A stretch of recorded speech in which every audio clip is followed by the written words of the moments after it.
What's Shakur's biggest weakness? I think Shakur's biggest weakness is choosing me to fight me. Yeah, I don't think he should. I think he made a mistake trying to fight me. How so? Because you're dangerous? I'm the best that there will ever be.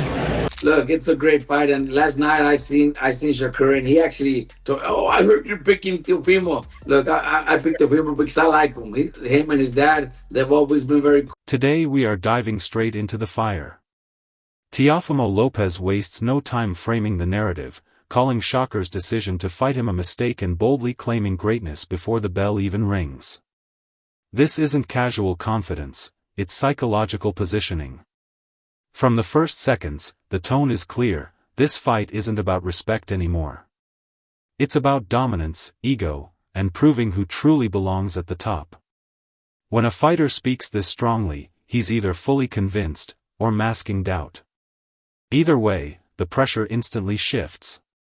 And just like that, the mental battle begins long before the physical one. Shakur's a great talent, and Teofimo looked great in his last fight. Of course, he didn't have Shakur in front of him, but I think that for Shakur, he has to keep the fight at his distance. If he does that, I think it's a win for him. Teofimo, he's more, he wants to draw you, and he wants to. This is where rivalry turns personal. Reports from both camps suggest the tension has moved far beyond promotional hype. Shakur's alleged statement about being done with respect signals a shift in mentality. Meanwhile, Lopez's viral promise to hunt him down adds gasoline to the flame. The build-up transforms from competitive ambition into something emotional, and once emotion enters boxing, unpredictability follows. Emotions can sharpen focus, but they can also create reckless mistakes.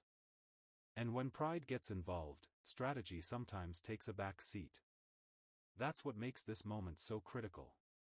I think Shakur got a good possibility to stop at Teofimo. Yeah? Yeah. Why is that? Because how dominant he been in this camp. Yeah? What do you think made the difference? Is it because the opponent? Is it because you guys were all together? Because his focus level. He just took it a lot serious. Not saying he did in his other camps, but he just took this fight a lot. Now the ice gets cold. Shakur responds not with shouting, but with calculated assurance. You've been talking. I've been working. That line alone flips the narrative. His calm intensity suggests preparation over performance. Observers expected composure, but what they witnessed was controlled aggression. This moment reframes Shakur from defensive technician to focused executioner, signaling that his silence may be more dangerous than Lopez's volume. Confidence delivered quietly often carries more weight than loud promises. And in boxing, discipline usually beats emotion when the rounds get deep. You mistake me for But Bud. that's your, but I was cheering for you, bro. Who you ain't you I was biased? cheering for you. You were? Yeah, for sure. I bet. I wanted you to win so I could be the person who beat What's you. the issue between you and For Bud? sure. I'm gonna give you your first loss. No, you're not. Yeah. I promise you you're not. All right, bet. Like, I've been This is where things nearly boil over. The final press conference staredown stops feeling staged and starts feeling volatile. Words are exchanged, tension spikes, and for a split second it looks like fists might fly early. Security stepping in confirms the hostility is real. This wasn't theatrics, it was raw pride colliding. When fighters lose composure before the ring, it usually means something deeper is at stake. That brief lunge told us more than any quote could. There's history here, and neither man wants to blink first. He steps up at the big ones. So I am less inclined to be concerned about the version of Teofimo that's going to turn up on Saturday than I am with Shakur, because Shakur always fights the same way. Low output, brilliant. The art of the game is to hit and not get hit. Shakur Stevenson's the guy. If you're reading a textbook about how to do the hit and not get hit, he's the master of it. The aftermath fuels debate. Fans split instantly. Did Shakur lose control or show he isn't intimidated? Analysts weigh in, suggesting genuine emotion often signals a coming war. Comparisons to historic fight night moments amplify expectations. The narrative shifts from technical chess match to potential violence. Suspense builds not around who talks better, but around who will impose their will when the lights shine brightest. Momentum in public opinion starts swinging back and forth. And sometimes that external noise creeps into the ring. That was not that nice. No, that was kind of sloppy. Damn. Hold. Then comes the disrespect. Lopez labels Shakur overrated, questioning not just his skill but his resume. Shakur fires back, promising to make Lopez look amateur on the biggest stage. Training camp whispers about elite sparring only deepen the intrigue. This segment defines the theme clearly: power versus precision, bravado versus discipline. Both men believe the other has been exposed already. Saturday decides who's wrong. When fighters attack credibility, it becomes personal fast. And personal fights rarely follow safe scripts. I think that he needs to have his Floyd Mayweather moment. And both the champions are going to know what I'm talking about. That moment that he had with Diego Corrales, where he went and took him apart. Confidence escalates into prediction. Lopez's father boldly calls for a knockout before round 8, citing power Shakur has never felt. That claim draws immediate pushback from analysts who highlight Stevenson's defensive mastery. The storyline sharpens: can raw force break elite defense? Or will intelligence neutralize aggression? Bold predictions raise stakes because now anything less than destruction feels like underperformance.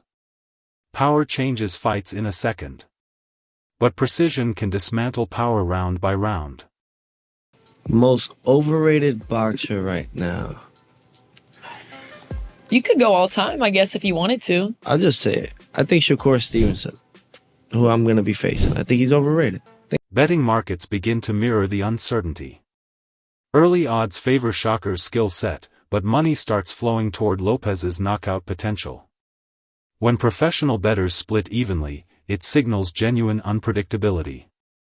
This isn't hype-driven guessing, it's calculated risk. The numbers confirm what the eye test suggests: this matchup balances on a razor's edge, and one adjustment could tilt everything. Sharp money respects defense. Casual money loves knockouts. This fight has both elements colliding. Teofimo Lopez. Another easy fight. The problem with him is he's too delusional to go in the gym and fix his mistakes. So I ain't even gonna, I can't say it all. Like I said, I'm gonna make that fight look easy. The public frenzy reaches full volume. Social media debates explode, highlight reels resurface, and Madison Square Garden reportedly sells out fast. Pay-per-view numbers surge beyond expectations. This fight transcends hardcore boxing circles and grabs mainstream attention. When anticipation spreads this widely, pressure multiplies. Both fighters now carry not only personal pride but the weight of a global audience waiting for clarity. Big stages don't change fighters, they reveal them. And revelations can redefine careers overnight. And people got that kid too high, and we're gonna bring him down. You know what I'm saying? Come fight night. It for sure is happening. We don't know yet, man. Let's see what are we waiting for. We're waiting for the okay. Already, coach. Let the odds got it, man. Legacy talk takes center stage. Analysts emphasize that a loss here won't be easily erased. In elite boxing, momentum is currency, and this fight determines who keeps spending at the top level. It's no longer just about belts, it's about credibility. The winner ascends toward megafights, the loser faces rebuilding. That reality sharpens focus and magnifies every potential mistake. One bad round could echo for years. One brilliant performance could cement status instantly. It's a great fight. Yeah. I think it's a great fight. You'll really see, because I mean, at the end of it, they're both Olympians. They're both multi-division world champions. Teo is an incredible fighter, and Shakur is an incredible fighter. The tactical debate intensifies. Shakur is praised for suffocating opponents mentally, controlling distance and rhythm. Lopez shrugs off the praise, dismissing expert opinions as just that, opinions. This contrast reveals mindset differences. One relies on structure and IQ, the other on instinct and explosiveness. The strategic chessboard becomes visible, and viewers begin imagining how styles might collide. Timing versus timing. Patience versus pressure. The smallest adjustment could swing the momentum dramatically. You know Tio for getting up for the big fights. And the reason why I really want to see this fight, I truly believe that Tio could stop Shakur. It ain't going to be no headshot that's going to do it. It's going to be the body shots. Shakur didn't get on those ropes. Weigh-in day delivers silent drama. Both fighters hit 140 pounds without issue, looking sharp and composed. The stare-down speaks louder than words. No smiles, no theatrics, just locked eyes and restrained hostility. Those brief seconds often reveal more than interviews ever could. Physically ready, mentally locked in, they appear fully aware that preparation ends and consequences begin. Body language shows confidence. Neither man looks drained or uncertain. The battlefield is officially set. Really that time for him to really take his first loss and, me whoop his ass to the point where either he quits on the stool or I knock him out. How I see this fight being played out is with me pretty much setting that momentum. Promotional voices amplify the moment, calling this what boxing is supposed to be: elite skill, real tension, real stakes. Observers note that Lopez thrives under bright lights, while Shakur maintains steady consistency. Motivation becomes a subtle factor. When a fighter feels doubted, performance can elevate. When a technician feels challenged, precision sharpens. Experience in big fights can calm nerves. But hunger can override experience when belief is strong enough. Shit gonna be crazy. The athleticism, the cat-like quickness, the feline ferocity of Teofimo versus an assassin. Shakur with that distance, his defense, and his IQ. Yo, my man is sparring Ward. Ward knows how to slow that shit. As fight night approaches, both camps retreat into isolation. Visualization replaces trash talk. Strategy sessions replace interviews. This quiet stretch before combat often determines execution. Noise fades, focus intensifies. In these final hours, fighters confront not their opponent, but their own doubts. Preparation crystallizes into belief, and belief often decides who imposes their rhythm first. The storm is coming. And silence before impact is always the loudest. Shakur has the backing of a lot of boxing fans and fighters because obviously we've never seen him lose. We've seen Teofimo Lopez lose, but here's something I say to that, to respond to that. Who has Shakur fought that was on the level of a guy like Lomachenko? Final predictions split legends. Some trust Shakur's elite defense, others believe Lopez's motivation and power create the upset. The core question remains simple: who dictates the pace? Skill or force? Precision or pressure? The stage is set, the talk is over, and the answers await under the garden lights. One man leaves elevated. The other leaves questioned. If you enjoyed this breakdown, make sure to like the video, subscribe to the channel, and we'll see you in the next video.